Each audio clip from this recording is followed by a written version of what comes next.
92% of mass public shootings where 4 or more people are killed take place in areas where guns are banned. How many crimes since 1960 have they been able to solve as a result of licensing and registration? He couldn't identify one single crime. It took 50,000 hours of police time each year. In theory, if a criminal leaves a gun at a crime scene, you can go and trace it back to the criminal. In the few times that they are left at the crime scene, the criminal's either been killed or seriously wounded, so you've solved the crime anyway. And a couple times beyond that, and they're not registered, we're nowhere near the top in terms of per capita rates of mass public shootings. We're not in the top 50. Chicago and Washington, D.C. tried banning all handguns. We had increases in murder rates that occurred after the ban. The U.S. attorney that Biden put in there refused to prosecute 67% of arrests. At least the Democrats are consistent. They don't want to make it costly and risky for criminals to commit crime. You'll very frequently hear claims that there have been 4 million dangerous, prohibited people that have been stopped from owning guns, and something over 99% of those are mistakes. If private companies who do background checks on employees had an error rate that the federal government has, they'd be sued out of existence.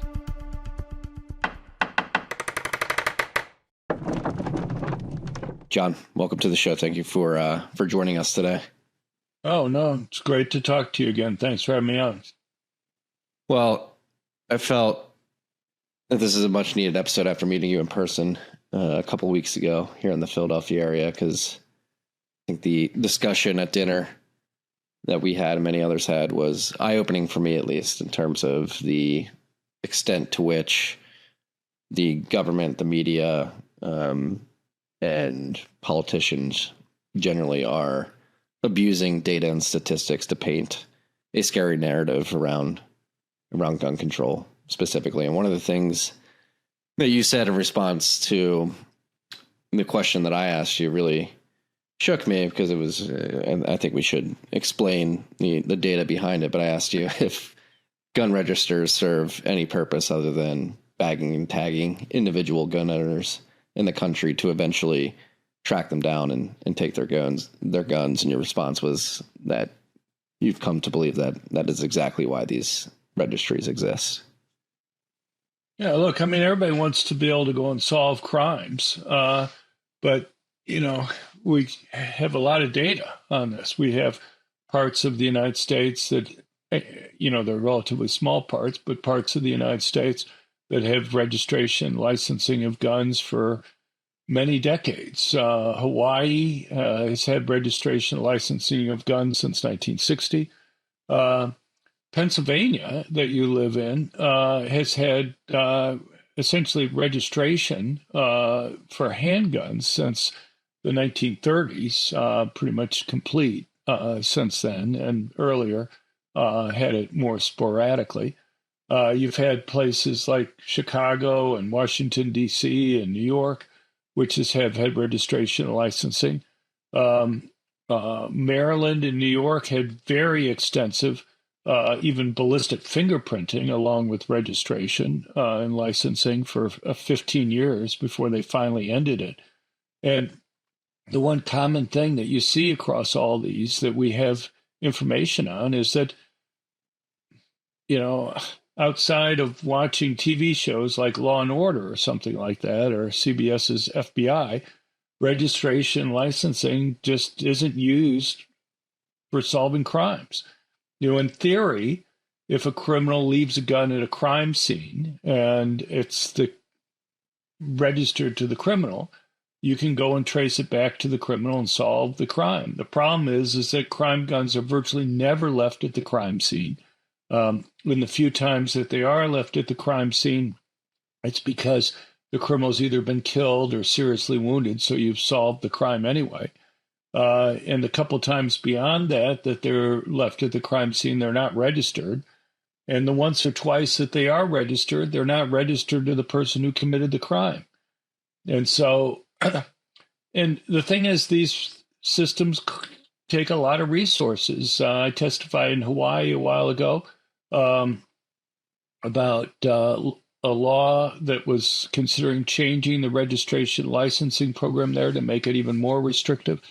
And before I went, because I'm only testify when I get asked by state legislators to do it, I told the legislators that were inviting me, I said, look, I'm told that the Honolulu police chief is going to be testifying on the other side.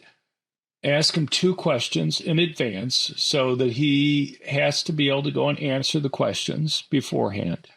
One is, how many crimes since 1960 have they been able to solve as a result of licensing and registration? And the second question is, how much does it cost each year to go and run the program? He went back and looked at it, and he said he couldn't identify one single crime that they've been able to solve as a result of registration and licensing. And when he was asked how much it cost each year to go and run the program, he said he couldn't give a dollar amount, but he said he estimated that it took 50,000 hours of police time each year to go and run the registration and licensing program. Now, there are lots of things that work for policing. 50,000 hours worth of police time, if you had spent it on things that we know work, could have been very beneficial in terms of catching criminals and making it risky for criminals to commit crimes and reducing crime. But essentially what you've done is you've taken 50,000 hours of police time each year away from things that we know work, and instead putting in something that the Honolulu police chief himself acknowledged he couldn't point to one single crime that he'd been able to go and solve. And, and this isn't just the United States. I mean, there's been court testimony in Chicago, in Washington, D.C., where they've admitted the same thing. The program that they had in New York and Maryland, where they had registration and ballistic fingerprinting, after 15 years, both states that strongly support gun control, ended the programs because they were spending huge amounts of money. I think in New York, they had spent like $45 million on the process. And they couldn't point to one single crime that they've been able to solve as a result of spending all that money. Now, gun control advocates said, well, 15 years just wasn't long enough to determine whether or not the program was really going to work or not. They needed more time. But look, even the strong gun control advocates in the New York State and Maryland state legislatures, they were just throwing good money after bad, and they had better things to go and spend the money on. And so they ended the programs.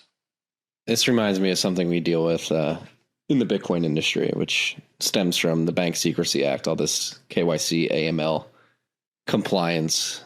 And this has been in the market for over 50 years now at this point. And if you look at the amount of money laundering crimes that have actually been stopped due to KYC, AML compliance, it's, I think, something like 0.20 of a percentage point in terms of the amount of money that they've actually been able to recoup, or the amount of money that's flowed through the system involved with criminal activity that KYC, AML, bag and tag compliance regulations have actually been effective at stopping. So it seems whether it's guns or financial markets or banking specifically, the obsession with collecting as much personal identifying information on individuals to track them is wrought throughout the government. And similarly with what your response was to my question about the registrations for gun owners with KYC AML, it's not really effective at finding criminals, but you bag and tag everybody in the banking system, and you can prevent them from doing things if they get out of line. Maybe they have political opinions that the incumbent administration, any administration, doesn't like. They can freeze their bank accounts or harass them financially. Well, it's just also additional costs that you're imposing on particular industries or whatever that you don't like.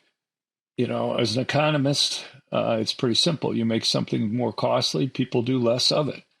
And, so it's just their way of essentially taxing and reducing the amount of activity for things that they may not like in some way. So, in things like guns, you have Connecticut, for example, a little bit over a decade ago after Sandy Hook, passed rules that essentially required the registration of guns. And they promised people at the time that there never would be any move to go and confiscate the guns that were being registered. Well, I think it was like 2 years ago in Connecticut, the governor there said, well, he's been thinking about it more, and he wanted to go and push to confiscate the guns that they had registered, despite the initial promises that were there. Fortunately, it was killed in the state legislature, but it was pretty close. And, that's basically what you see happening around the world. You see registration, licensing, and then at some point, they use that in order to confiscate the guns. I mean, California and Chicago and D.C. Have all used those types of rules that they've had then, despite the initial promises there to go and confiscate the guns that people have. And after going through your book, Gun Control Myths, you wrote More Guns, Less Crime as well. I mean, it's become clear to me, even before I sort of read the book and started perusing crimeresearch.org, which is your website, the Crime Prevention Research Center.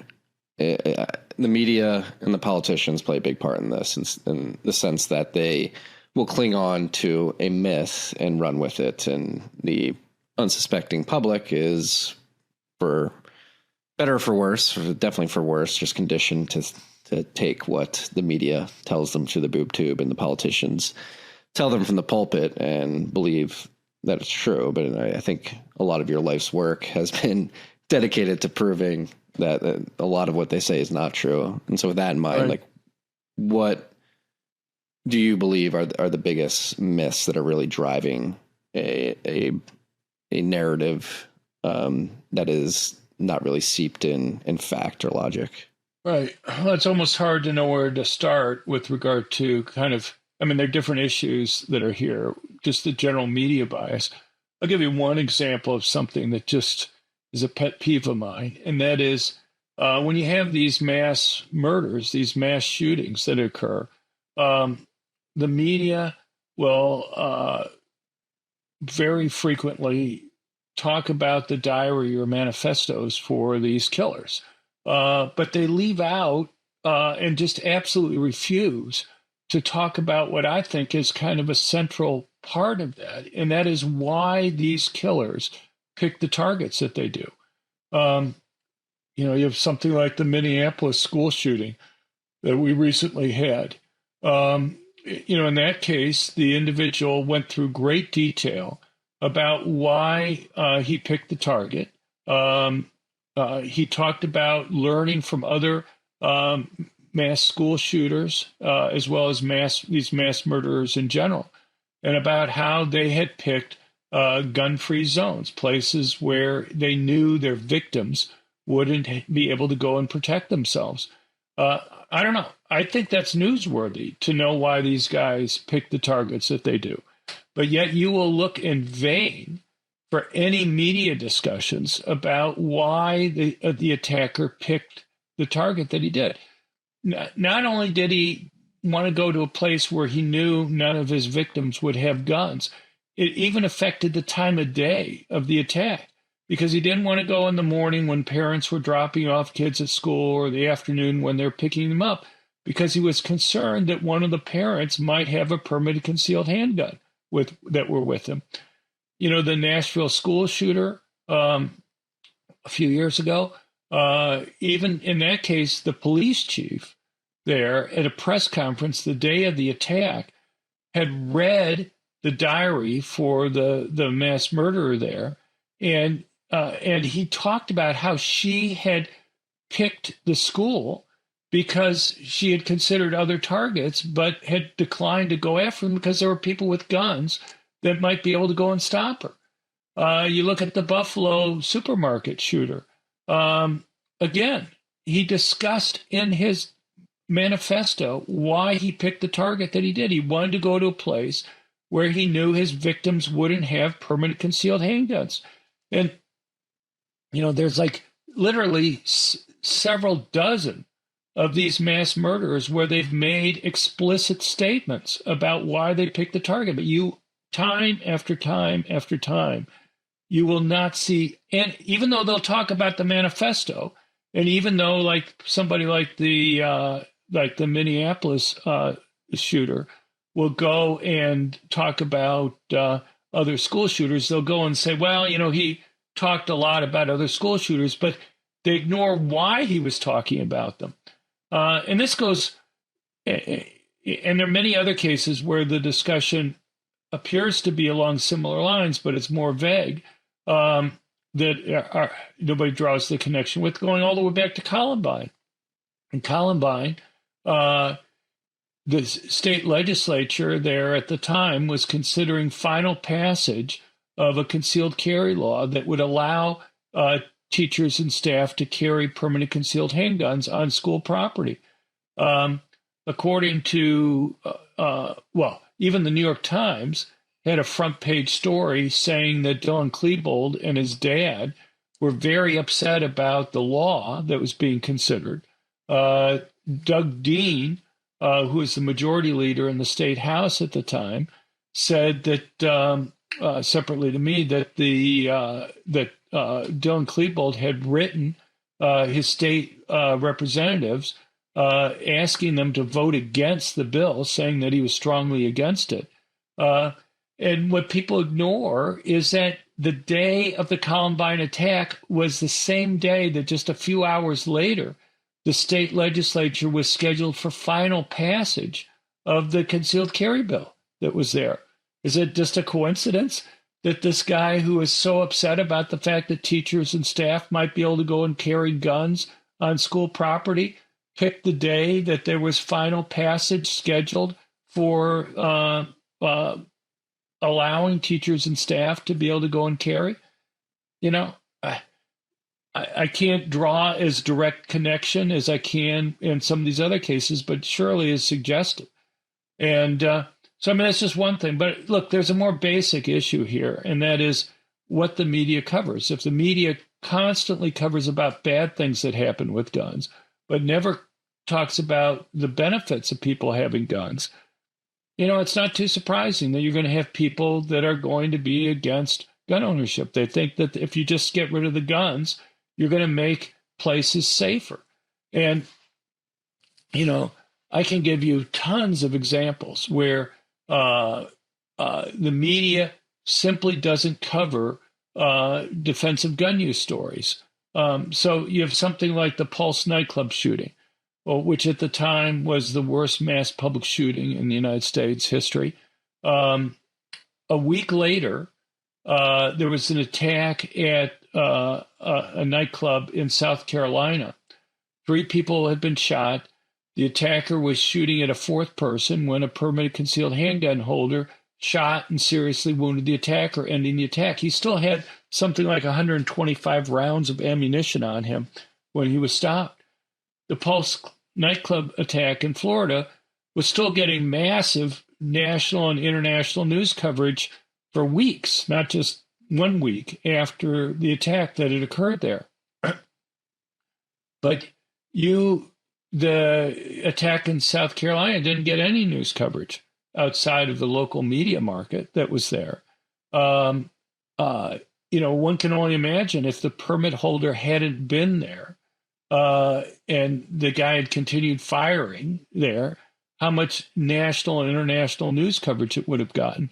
The difference between Florida and South Carolina, Florida is one of 10 states that ban people being able to go and carry permanent concealed handguns in establishments that got more than 50% of their revenue from selling alcohol.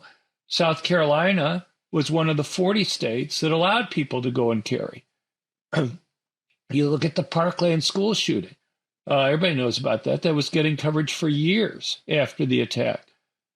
Shortly after that, same year, there was an attack at an elementary school not very far away in Titusville, Florida, where the school was having a celebration at the park right next to the school. There were hundreds of students there. There were parents. There were teachers. A man came up, started firing his gun. Fortunately, because it was in a park, not in a school, there was somebody there with a permanent concealed handgun, and he was able to shoot and seriously wound the attacker, ending the attack. And, again, it just got local news coverage. It didn't get national news coverage. But one can only imagine if the permit holder hadn't been there. You're still getting massive news coverage for Parkland. This would have been a case that ended very differently. My guess is the whole debate that we have about gun control would be dramatically different if once in a while the media would say, we've had yet another mass public shooting in a place where guns are banned. 92% of mass public shootings where 4 more people are killed take place in areas where guns are banned. Or news coverage once in a while that said, we've had yet another mass murderer where he explicitly targeted a place where he knew his victims couldn't defend themselves. Or if the media would sometimes give coverage to some of these dramatic, heroic cases where police have said that if it wasn't for the presence of a permit holder, many people would have died. It would be different. And one last thing that's related is just this impression that's pushed out time after time after time that the United States is somehow unique in terms of mass public shootings. That's simply false. It's understandable why the news media covers such a mass murder in the United States more than it covers it in, let's say, Europe or in other parts of the world like South America or Asia or whatever. This is the United States. People are more interested in what happens here. But we're nowhere near the top in terms of per capita rates of mass public shootings. We're not in the top 50 in terms of per capita rates of mass public shootings. Even if you were just to compare Western Europe, which doesn't have a particularly high rate of mass public shootings, to the United States, there are countries in Western Europe that have higher per capita rates of mass public shootings. And in fact, if I were to go and ask you, I say, okay, since 2010, for example, just comparing Western Europe to the United States, could you tell me where the 2 worst mass public shootings have been? Most people think that they're in the United States that I talk to. In fact, you had the 2011 attack in Norway, where 67 people were murdered, ignoring the bombing deaths that were there. That's much higher than anything in the U.S. You have the Paris concert shooting in November 2015, where 130 people were shot to death. There's nothing even close to that in the United States. And so, and that's just Western Europe. Just look at school shootings. People refuse to put these numbers in per capita terms. You look at Germany, for example, compared to the United States. So these are attacks where 4 more people have been killed. The United States has had 9 mass public school shootings in the United States since 2000. Germany's had 3. But Germany has like 83 million people in it. We have 340 million people. So we have more than 4 times the number of people. So if you put it in per capita terms, that would be the equivalent of us having more than 12 mass public school shootings compared to the 9 that we actually had. You look at Finland. Finland has had 2 mass public school shootings, but they have a population of 5.5 million people. That's like 1/60th the rate that we have. That'd be the equivalent of us having 120 versus having 9. Or Norway, which has had 1 mass public school shooting, also has a little bit over 5 million people. That'd be the equivalent of us having like 60 of them. And of course, there are other countries in Europe and Western Europe that have had these types of school shootings. But most people don't even realize these things have occurred. And no media outlet in the United States would go and compare the number of murders in Pennsylvania with the number of murders in Rhode Island or Wyoming. Okay, everybody would adjust for it in per capita terms. But for some reason, when they're talking about these mass murders and making international comparisons to the extent that they do, they just refuse to go and make these comparisons. Sup, freaks? This rip is brought to you by our good friends at Silent. Silent creates everyday Faraday gear that protects your hardware. We're in Bitcoin. We have a lot of hardware that we need to secure. Your wallet emits signals that can leave you vulnerable. You want to pick up Silent's gear, put your hardware in that. I have a tap signer right here. I got the Silent card holder, replaced my wallet. I was using Ridge Wallet because it's secured against RFID signal jacking. Silent, the card holder, does the same thing. It's much sleeker, fits in my pocket much easier. I also have the Faraday phone sleeve, which you can put a hardware wallet in. We're actually using it for our keys at the house too. There's been a lot of robberies. They have essential Faraday slings, Faraday backpacks. It's a Bitcoin company. They're running on a Bitcoin standard. They have a Bitcoin treasury. They accept Bitcoin via Strike. So go to slnt.com/TFTC to get 15% off anything, or simply just use the code TFTC when shopping at slnt.com. Patented technology, special operations approved. It has free shipping as well. So go check it out. Sup, freaks? This rip is brought to you by our good friends at Silent. Silent creates everyday Faraday gear that protects your hardware. We're in Bitcoin. We have a lot of hardware that we need to secure. Your wallet emits signals that can leave you vulnerable. You want to pick up Silent's gear, put your hardware in that. I have a tap signer right here. I got the Silent card holder, replaced my wallet. I was using Ridge Wallet because it's secured against RFID signal jacking. Silent, the card holder, does the same thing. It's much sleeker, fits in my pocket much easier. I also have the Faraday phone sleeve, which you can put a hardware wallet in. We're actually using it for our keys at the house too. There's been a lot of robberies. They have essential Faraday slings, Faraday backpacks.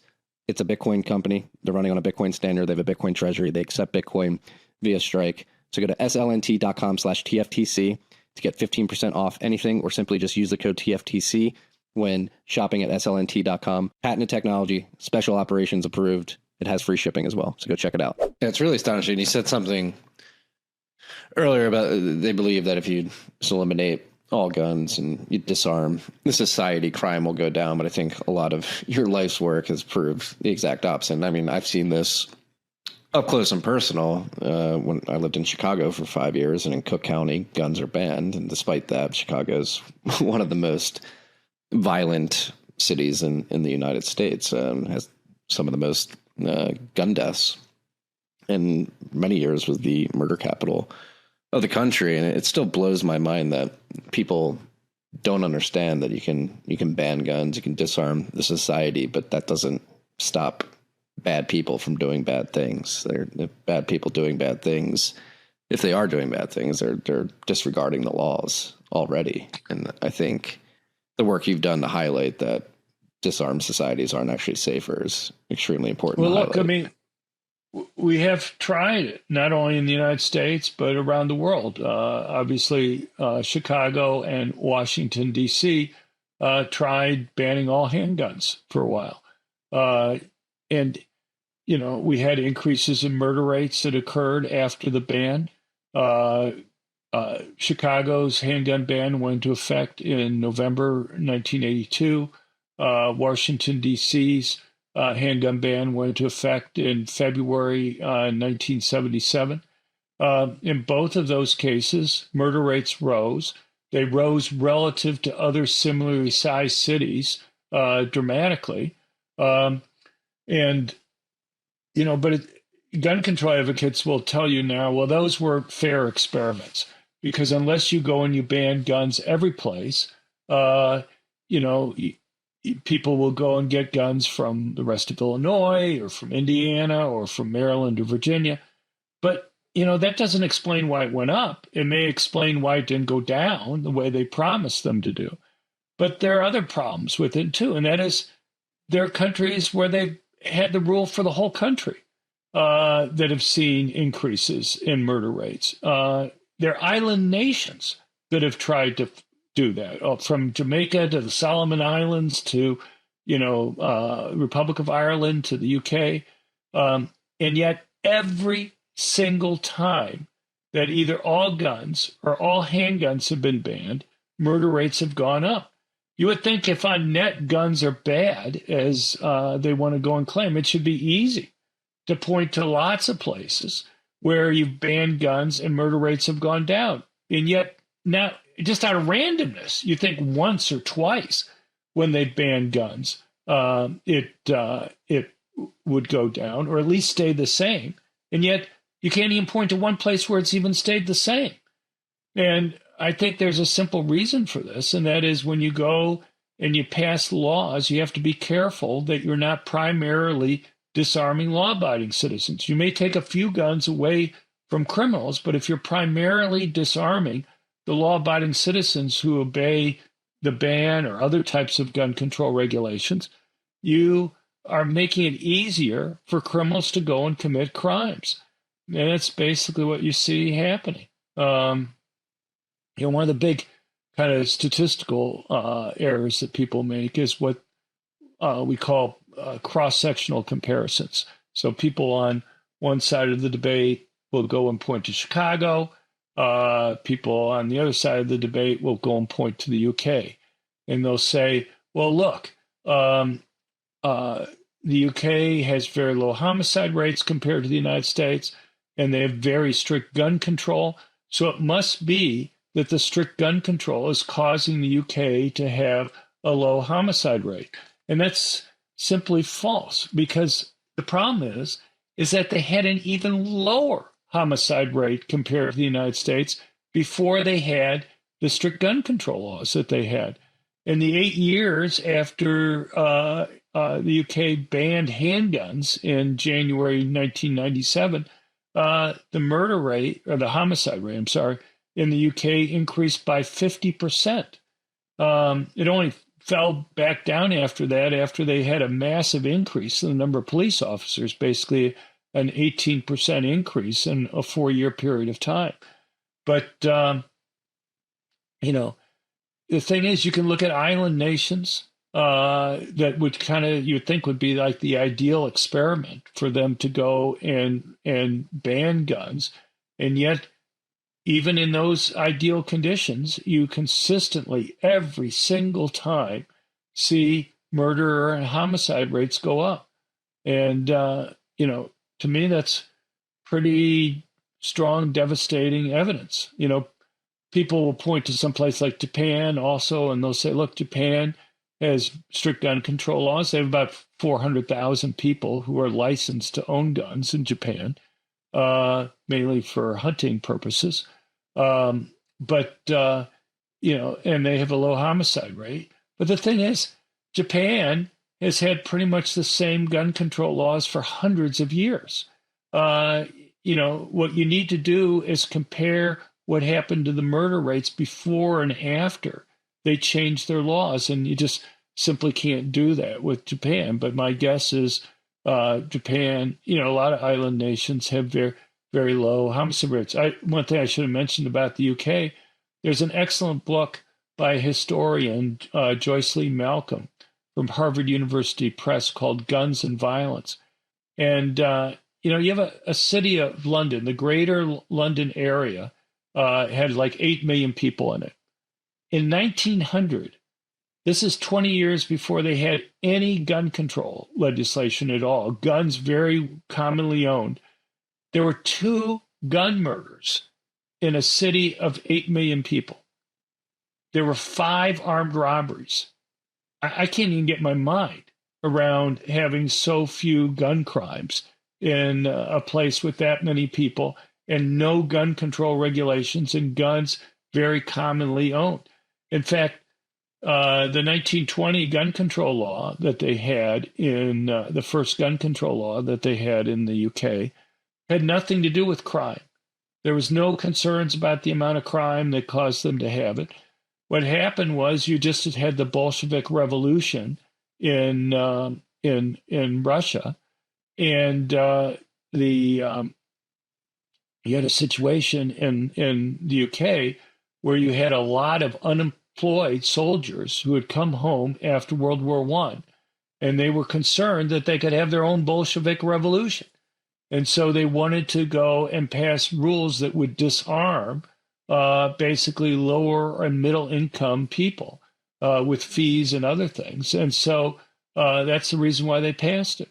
And after the different gun control laws, the big ones in 1920, 1956, and 1997, you saw, if anything, an increase in violent crime rates after those gun control laws were passed. Seems like an armed society is truly a polite society. Yeah, it's crazy. Yeah. And when you think about wanting to reduce homicides and gun-related homicides, like obviously that is an admirable and ethical thing to strive for, but there's so many other lower-hanging fruit that need to be picked. And the fact that these low-hanging fruit aren't being picked signals to me that there's some ulterior motive here. And the lowest hanging fruit that really sticks out to me, and I'm sure you've done research on it and have noticed it's become part of the narrative, at least on X, over the last few months, is repeat offenders and the amount of crime that they commit throughout their lives if they're allowed to get out of jail with a slap on their wrist because there's some DA who thinks that locking up criminals is somehow discriminatory. But okay, so the couple of things before I get into that, just mention, look, everybody wants to reduce crime, I hope, but you can. It's not rocket science. You have to make it risky for criminals to go and commit crime, and you can do that with higher arrest rates, higher conviction rates, longer prison sentences. But you can also do it by letting victims be able to go and defend themselves. That also makes it riskier for criminals to go and commit crime. Now, on this thing about the repeat offenders, you're right that a lot of it is motivated by what they call racial justice. So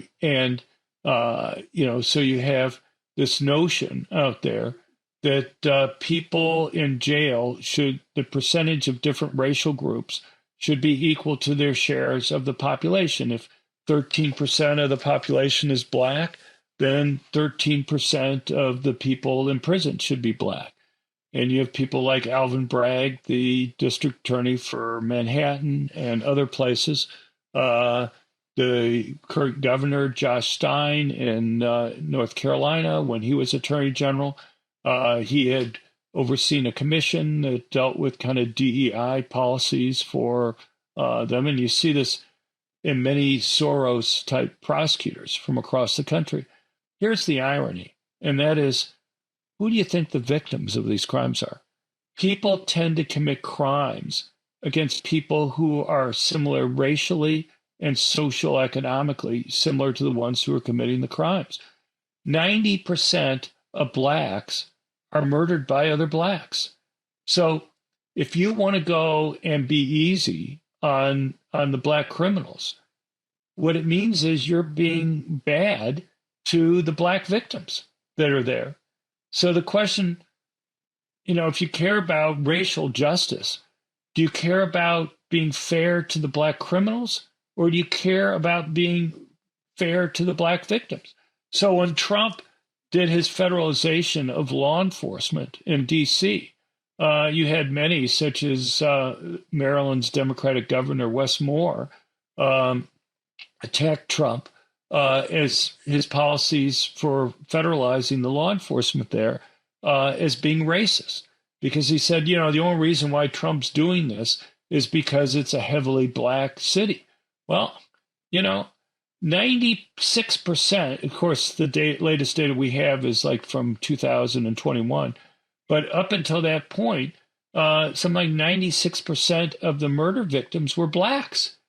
So, you go for like 18 days without a murder that occurred there. Whose lives do you think you're saving? You're saving black lives that are there. Does that make it racist? And, we had a huge drop in all sorts of violent crime and property crime when you had that federalization that was there. Look, in D.C., you had like 1,300 patrol officers. So that means you have no more than at most a third on duty at any point in time. for a district of 721,000 people. It's understandable why the D.C. police felt like they were being stretched too thin. So when Trump put in more FBI, ATF agents, DEA agents, as well as the National Guard, he effectively more than doubled the boots on the ground at any point in time. And there was a big increase in the number of arrests. But it's not just, he basically covered all the bases there. He not only increased arrests, but the new U.S. attorney there, who's in charge of prosecuting crimes in D.C., it's unique, the relationship that the U.S. attorney has with prosecuting crimes in D.C., because it's a federal enclave compared to the rest of the country. The U.S. attorney there is in charge of prosecuting crimes by adults. Judge Jean Pirro had a very different policy of going after criminals compared to during the Biden administration. The U.S. attorney that Biden put in there in 2022 refused to prosecute 67% of arrests. In 2023, he refused to prosecute 56% of arrests. So, you're not prosecuting, you're not arresting them, you're not prosecuting them, you're not punishing them even when you do prosecute them very much. And you make it very difficult for people to be able to have guns for protection. One of the things that Trump also did, he put pressure on D.C. To speed up the process for concealed carry permits. It was taking 6 to 8 months or more sometimes for people to go through the process to get a concealed carry permit in D.C. Trump was able to get that reduced to at most 2 weeks. All those things matter in terms of making it riskier for criminals to go and commit crime. Now, is there more that needs to be done? Yeah, but at least it was a start.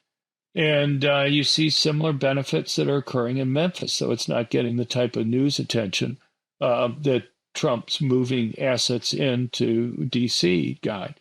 I think in part because it's been working so well in terms of reducing crime. So it's not something that people want to talk about. One thing, I saw a survey of Chicago residents where they asked them whether they would support Trump kind of federalizing law enforcement in Chicago like he had done in D.C. Hispanics strongly supported it. Blacks supported that policy by Trump. The people who opposed it were basically whites, apparently relatively well-to-do whites who were liberals. So the people who were least affected by the crimes that were occurring were the ones who were the most strongly opposed to Trump trying to go and clean up the problem that was there. And this is what you see all the time with the defunding of the police and other things. It's basically minorities and the poor who want to have police because they're the ones who bear the brunt of the crimes that are there. And the people who, support doing things like defunding or opposing Trump on these things are, people who aren't affected.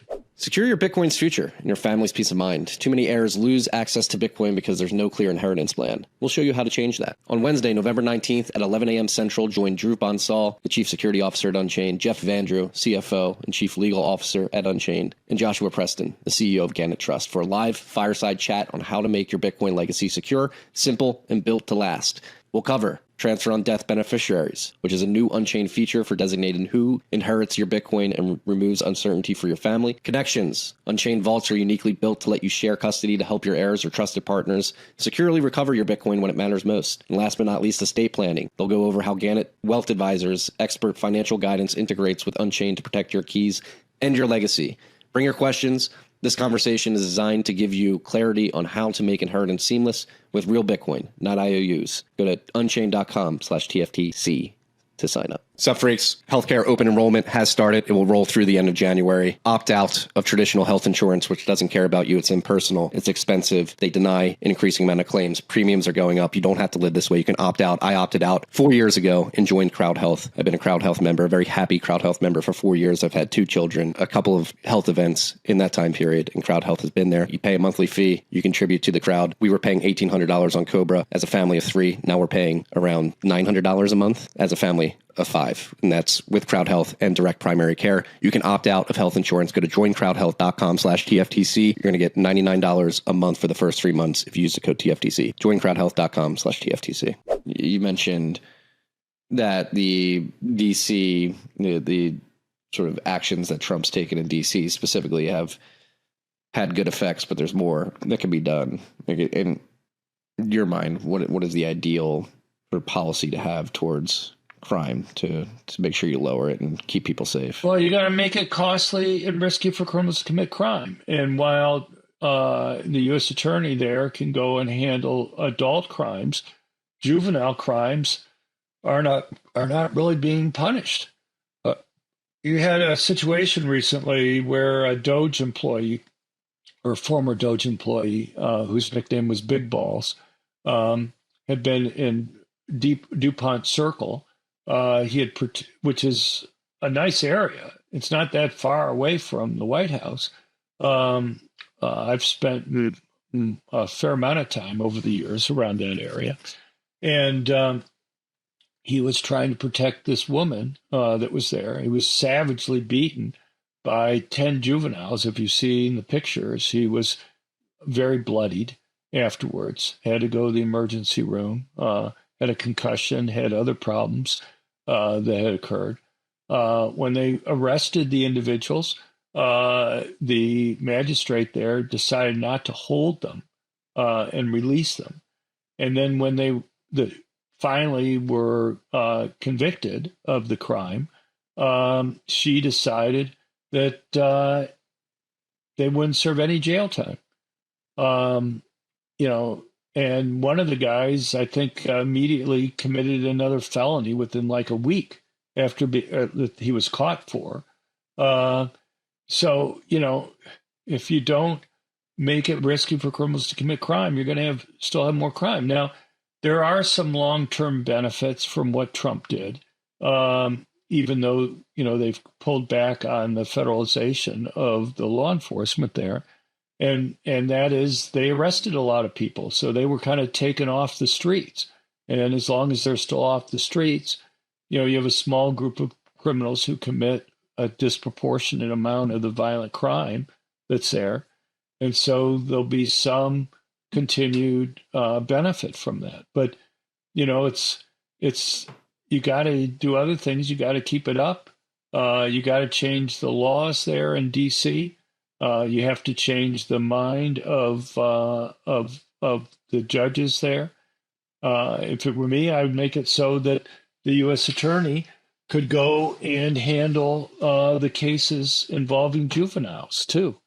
Because it doesn't seem like they really have, kind of the backbone or whatever you want to call it for them to do that. But it's not rocket science.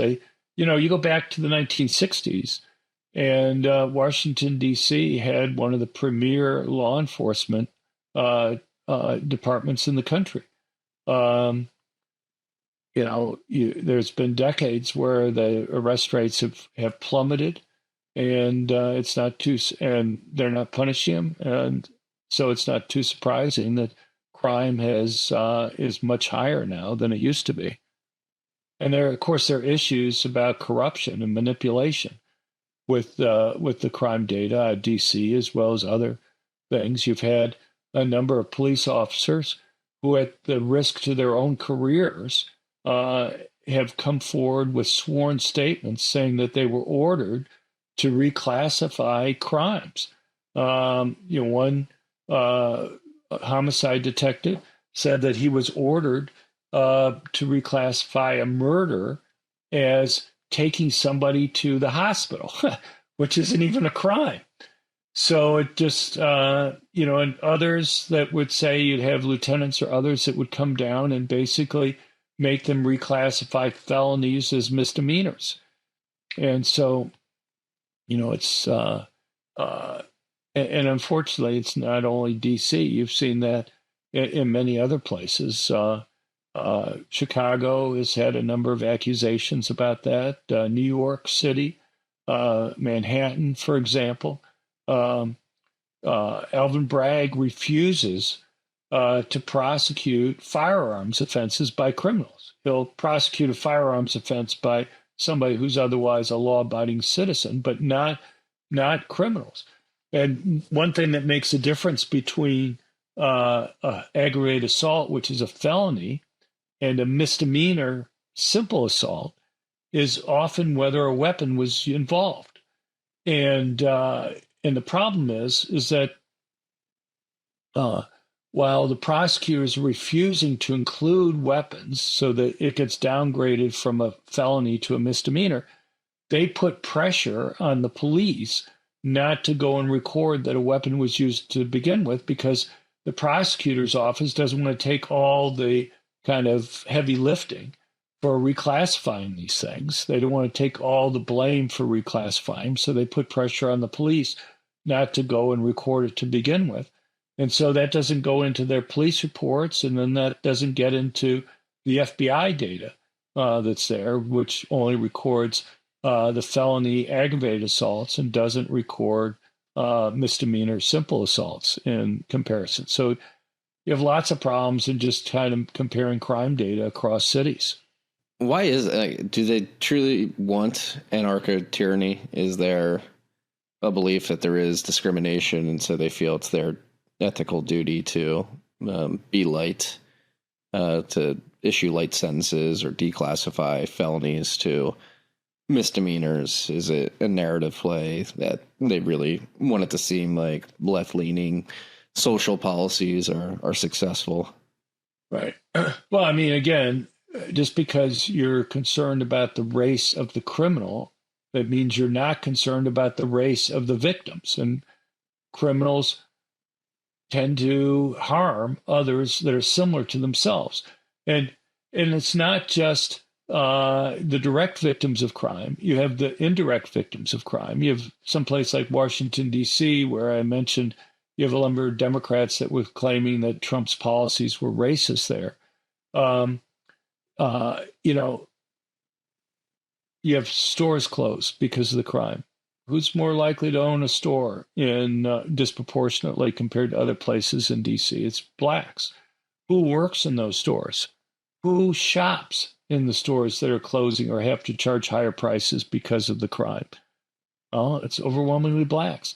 Who owns homes whose property values are depressed because of the higher crime rates? Well, again, it's overwhelmingly blacks. So, it's not just the direct victims are overwhelmingly similar to the criminals that they care about, but all these indirect costs that occur there. They're harming all sorts of law-abiding, good people at the expense of going and trying to protect criminals based on their race. And the problem is,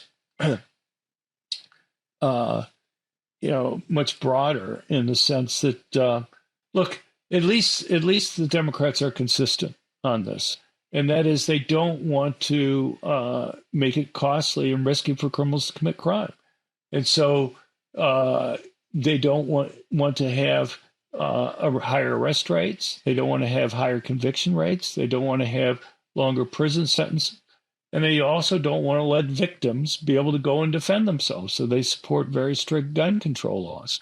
And those primarily disarm law-abiding individuals that are there who are more likely to be victims. It'd be great if the police could be there all the time, but the police can't. And if my research convinces me of anything, the people who benefit the most from owning guns are the people who are the most likely victims of violent crime. And that overwhelmingly tends to be poor blacks who live in high crime urban areas. It also tends to be people who are relatively weaker physically, women and the elderly. You're almost always talking about a male criminal doing the attack.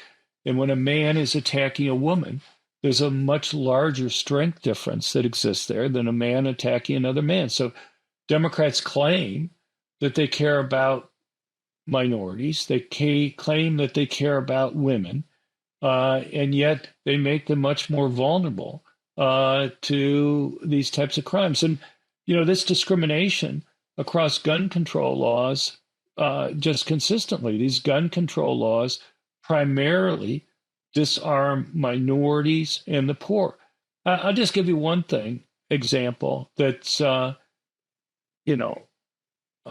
think is shocking. And that has to do with the errors in the NICS background check system. You'll very frequently hear claims that there have been 4 million dangerous, prohibited people that have been stopped from owning guns because of background checks. That's simply false. What they should say is that there have been 4 million initial denials, and something over 99% of those are mistakes, false positives. Just give you a simple way to think about this. In any given year, you may have 125,000 denials, but you only have like 20 prosecutions and maybe 12 convictions. Well, these are like the easiest cases in the world to prosecute. Somebody signed the 4473 form saying that they haven't been a felon. You can't go and say, I forgot I was in prison for 5 years. Okay, that's not a defense that they're going to be able to go and use in that situation. And, they signed a form swearing that is true, everything that's there. They provided an ID when they bought it, so they're identified. And the vast majority of the time, it's on film, them buying the gun. And so, these are like the easiest cases in the world to prosecute. There's like no defense that can be put up against it. And yet you have almost no prosecutions. And why don't you have any prosecutions? Well, the reason why you don't have any prosecutions is because they're not real cases. When you fill out the 4473 to buy a gun, you put down your name, your address, your social security number, your birthday, your race, your eye color. You think the government's using all that information, and the answer is no. What they usually use is just roughly phonetically similar names and similar birthdays. And the problem is that people tend to have names similar to others in their racial groups. So about 18% of Hispanic males are felons. About 34% of black males are felons. 6% of whites, about 1.5% of Asians. Hispanics have names similar to Hispanics. Blacks tend to have names similar to other blacks. And so where do you see the mistakes? You see the mistakes overwhelmingly involving black males and Hispanic males, law-abiding, good black and Hispanic males that simply happen to have names that are roughly phonetically similar to others. If private companies who do background checks on employees had an error rate that was 100th the error rate that the federal government has, they'd be sued out of existence. You try to fix this type of thing, and I've made offers many times to go and write an op-ed with people in the gun control movement, to go and say, look, I even support these universal background checks that you want to have if we just fix a few of the things like these errors in the existing background check system. I don't even know how one can justify having these types of errors that are there. If you were to go to a private company and say, I think you ought to look at roughly phonetically similar names when you're looking at, criminal backgrounds for your employees and similar birthdays, they will look at you like you're from Mars, because they'll know the huge discriminatory impact that that's going to have by doing something like that. And but yet, the federal government does that all the time. And I've come to believe that Democrats actually think that this is a feature rather than a bug in the system. Why would they like this feature? Because it just stops people from owning guns. You have 4 million people that have been denied. Now, you can go and appeal, okay? But the problem is that the vast majority of people who appeal are going to have to hire a lawyer. You're talking about $3,000 on up for a lawyer to go and help you on this. So, somebody may want to have a gun, but is it really worth $3,000 to go through the process to go and get a mistake fixed that was a mistake caused by the government that was no fault of those individuals there, and to spend the time to go through the process to go and get things fixed? The vast majority of people don't think it's worthwhile for their time to go and do that, particularly if you're a lower income or a middle income person. And there are other things there. You look at these background checks. So, I don't know, we have like 18 or so states that have these universal background checks, which are background checks on the private transfers of guns. So in Washington, D.C., it costs $125 to do a background check on a private transfer for a gun. Now, in a lot of states, you don't see the cost of the background check because it's not like a sales tax that gets added onto it. It's part of the price of buying the gun when you go and you buy a gun. But you do see it when you have these private transfer type laws. And the thing is, let's say you and I were in D.C., Marty, and I'm going to go and give you 4 guns. It's just John giving Marty 4 guns. You think it's one person giving one person all the guns. It should just be one background check, right? But instead, these laws are consistently written to require a separate background check on each gun. So rather than being $125, which is bad enough to begin with, it would cost $500 to go through the process to do the background check on the gun. Now, I want somebody to give me a benign explanation for why you would set it up like that, other than you just want to discourage people being able to, who are law-abiding, who are going through the process of doing the background check there on a private transfer, as opposed to just giving the person a gun and not going through the government background check there. Give me a benign explanation for why you would require a separate background check on each gun rather than just the one person who's receiving all the guns. I've never heard a benign explanation for it. No, it doesn't make any sense. I think other than they just want to make it costly for people to be able to go and get guns. Well, and the people who are committing crimes who are not going to go through the background check. Not only is it easy. Well, that's the other thing. That's the other thing. If you believe these background checks reduce crime, and I'm very skeptical about it, but let's say you believe it reduces crime, then presumably you want to encourage people to go out of their way to go and do the background check. I mean, I could just go and give you the gun, but now we have to go and find a federally licensed dealer, give the gun to the licensed dealer, pay them, and then they'll transfer it to the other person once they've gone through the background check. But you don't tax things that you want to encourage people to do, right? And here we're taxing them to do it, so they're going to do less of it. The other thing is, if you believe that these background checks reduce crime, it reduces crime for everybody, not just the law-abiding people who are going out of their way to go and obey the law that's there.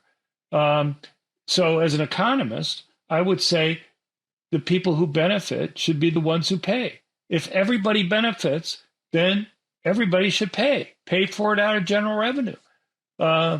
I can't tell you the number of times. So for both of those reasons, that you want to encourage people to do the background checks, as well as having people who benefit be the ones who pay. I'd say pay for this out of general revenue if you really believe that these things are beneficial.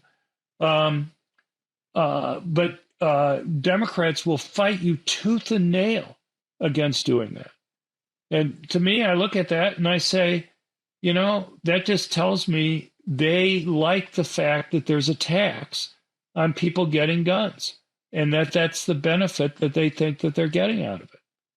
Yeah, I mean, the conspiratorial beast that lives in me thinks the whole push to make it harder to get guns and the push to disarm, and I think we should definitely touch on the idea of... But it's the poor people. It's the poor minorities. I mean, Democrats claim that they care about the poor, that they care about minorities, and yet they adopt these rules that make it so those are the very people, despite the fact that they're the ones who benefit the most from having guns, being able to go and get it. I'll give you another example. You look at the fees for getting a concealed carry permit. There's been a move over many decades to lower the costs of people getting permits in states that have these rules. Texas, about a decade ago, lowered the fee from $140 for a 5-year permit down to $40.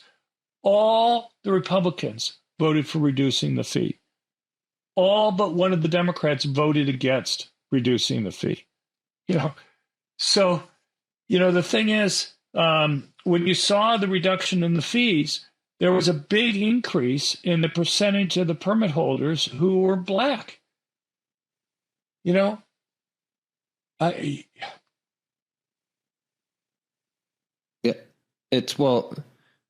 My mind wanders to countries like Australia, because I know many Australians, and they warn of the gun confiscations, because they say, hey, we had pretty good liberal gun rules here in Australia, and then they took our guns, and since then we've slowly but surely been moving toward a more Orwellian system where the government has a lot more control over our lives. And when we talk about all the data that you've highlighted over the last hour, and it becomes very obvious to anybody with more than 2 brain cells that can look at statistical and data analysis and say that these things are ineffective. It's like, okay, you can be beat to dead with these statistics, but yet the left, the Democrats, will consistently push to take guns away. And at some point, the broader public has to acknowledge, with this data in mind, it's not really to save lives. It's to garner more control over people's lives, so that Australia is an interesting example because just the amount of misinformation, and I would argue statistical malpractice with regard to the data. So you'll very frequently hear claims that there's been like 50% drops in firearm homicides or firearm suicides after the gun confiscation that they had in 96 and 97. About 30% of the guns that were owned in the country, legally owned, were confiscated. And you would imagine if that worked, you should have seen an immediate sharp drop that had occurred. That's not what you see. Let's say you had a perfectly straight line that was falling over the whole period. You could take any point along that line, and the after average is going to be below the before average. And that's what all the comparisons are. They just compare the after average with the before average. What you find when you look at the Australian data is that for 15 years prior to the confiscation, firearm homicide and firearm suicide rates were falling. If it had continued falling at exactly the same rate after the confiscation as it had beforehand, you look at it and say, it doesn't look like it had any impact. What you want to do is, does it fall at a faster rate or a slower rate? Is there some type of discontinuity that occurred in the line right at the point in time when it occurred? And so when you look at it, what you find is, so it's falling for 15 years prior, and firearm homicide rates actually stopped falling after that for about 8 years. I look at that and I say, look, it was falling. It immediately stopped falling. If anything, it seems like it had a pernicious effect rather than a benefit that everybody claims. It's simply looking at the before and after average when I have this big drop in the 15 years beforehand, gives me an after average that's below the before average, even though it had a pernicious effect that was there. And this same thing basically true for firearm suicides. But there are other issues that are there. If you look at suicides, one thing that I would always argue is that you should look at total suicides rather than just firearm suicides. There are lots of substitutes. Before, when we were talking about either gun bans on all guns or all handgun bans, not only did you see murder and homicide rates go up after the ban, but what you also saw was no change in total suicides. Firearm suicides may go down, but total suicides just do not change after you have these bans. And basically what happens is that people switch into other ways of going and committing suicide. There are lots of substitutes that are, quote, equally successful for people who want to go and commit suicide with. There's a lot of misinformation in terms of how people compare different methods of committing suicide. Some methods which are actually even less painful than using a gun. And so what you want to look at what's happening to total suicides. And total suicides actually went up in Australia after the confiscation there. And I'm not going to go and claim that it increased total suicides, but it sure as heck is evidence that it didn't decrease it. And there are other issues that are happening there. One of the big things that also needs to be pointed is that while you had this 30% confiscation, people were able to go and buy guns again after the confiscation. And by 2010, the gun ownership rate in Australia was above what it was prior to the confiscation. So if the gun control advocates are correct, what you should have seen is an immediate sharp drop in these numbers that they're looking at with firearm homicides or suicides, and then a gradual increase over time until you get to the gun ownership rate being above what it was beforehand.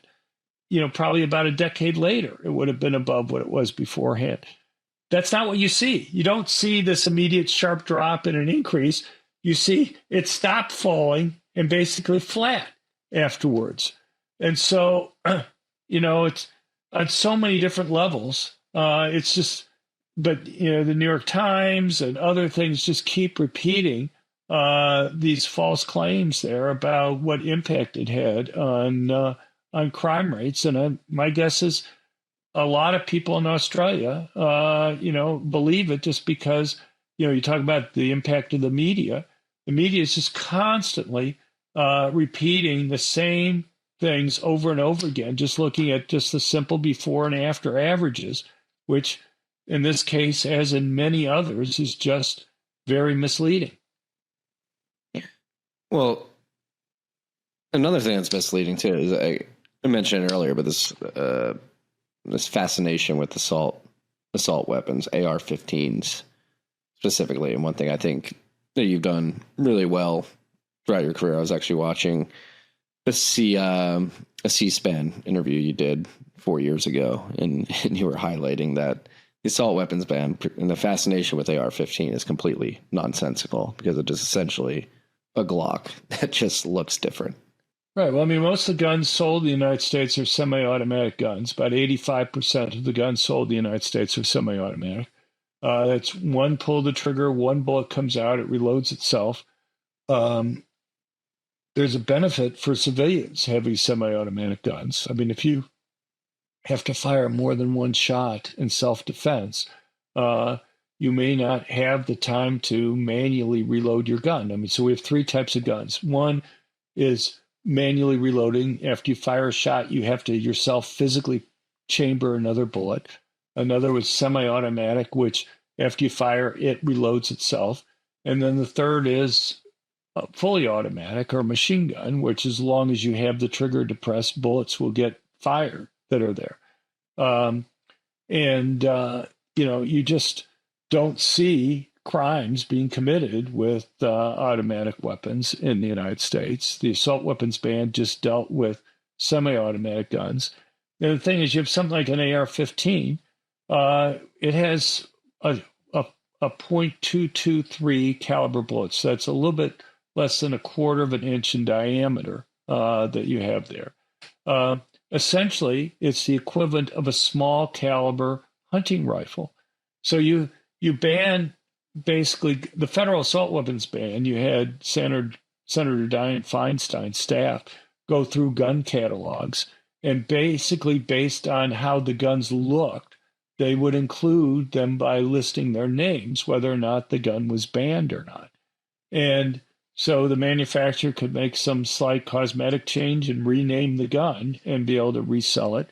Or you had other guns that were functionally identical, firing the same bullets with the same rapidity, doing the same damage, that were never banned to begin with. Why anybody would think that the assault weapons ban would have any impact on crime rates is not immediately obvious to me.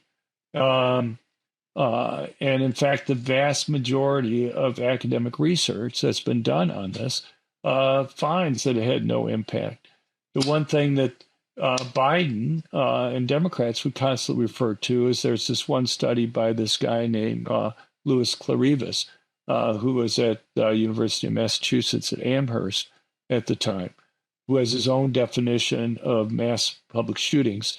And he claimed that the number of attacks fell during the assault weapons ban and then went up afterwards. But here's the problem, and that is, even if you take his definition of assault weapons, okay, and his definition of what constituted a mass public shooting, what you should have seen, if it was the law that was driving the changes, is that the percentage of mass public shootings involving these so-called assault weapons was driving the drop. The percentage of attacks involving assault weapons should have fallen during the assault weapons ban, and that the percentage of attacks involving assault weapons after its sunset should have increased.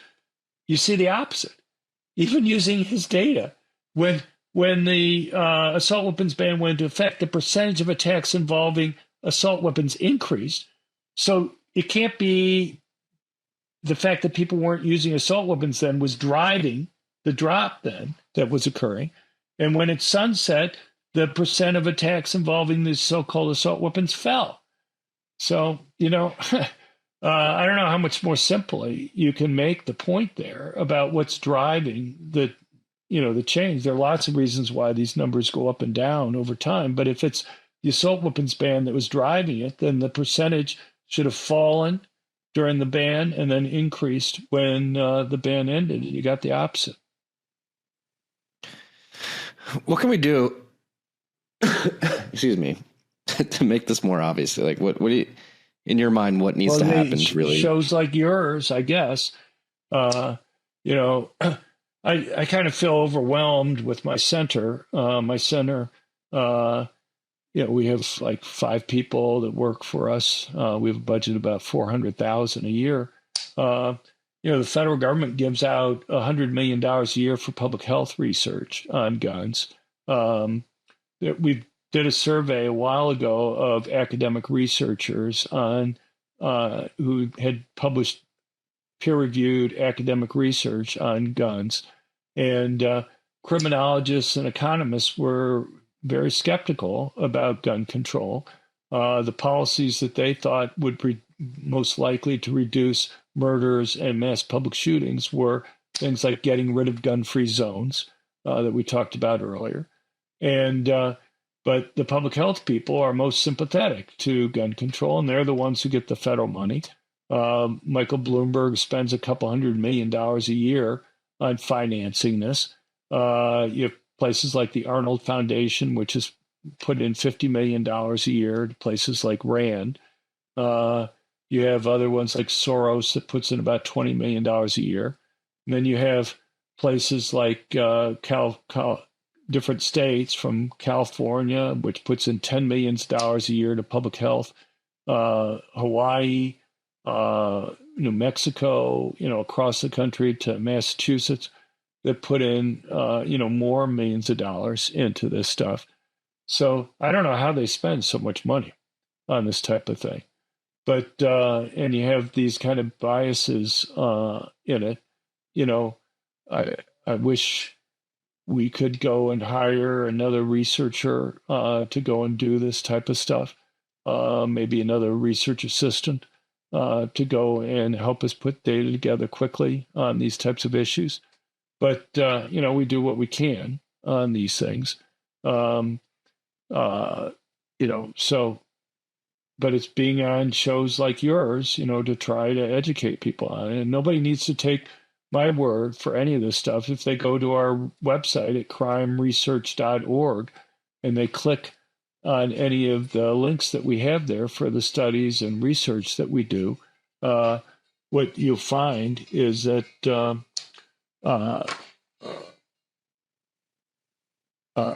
I have another interview I'm supposed to be doing right now. Okay. So I apologize. Well, Yeah. I mean, we're ending on a good note. Go to crimeresearch.org. Help John out. You guys accept Bitcoin for donations. So there's a lot of Bitcoiners they go listening to our to the website. show. Yeah. And I know Sure. I know Bitcoiners are passionate about, at least some are passionate about issues like this. So if you want to help John and his team at Crime Prevention Research, make sure you go donate, because I think the data that you're getting out there, the research that you're doing is very important. I think the gun control debate that has been sort of put in front of people in the United States is woefully misguided and not backed by good data and research. And what you're providing is that good data and research. So, John, thank you for that. Make sure you guys go pick up the book, More Guns, Less Crime, and Gun Control Myths. We'll link to these in the show notes. And thank you for your work, John. Thank you for joining us. Thank you. I appreciate you being there. Appreciate it. All right. Thank you very much. Thank you. Thank you for listening to this episode of TFTC. If you've made it this far, I imagine you got some value out of the episode. If so, please share it far and wide with your friends and family. We're looking to get the word out there. Also, wherever you're listening, whether that's YouTube, Apple, Spotify, make sure you like and subscribe to the show. And if you can leave a rating on the podcasting platforms, that goes a long way. Last but not least, if you want to get these episodes a day early and ad-free, make sure you download the Fountain podcasting app. You can go to fountain.fm to find that. $5 a month, get you every episode a day early, ad-free, helps the show, gives you incredible value. So please consider subscribing via Fountain as well. Thank you for your time, and until next time.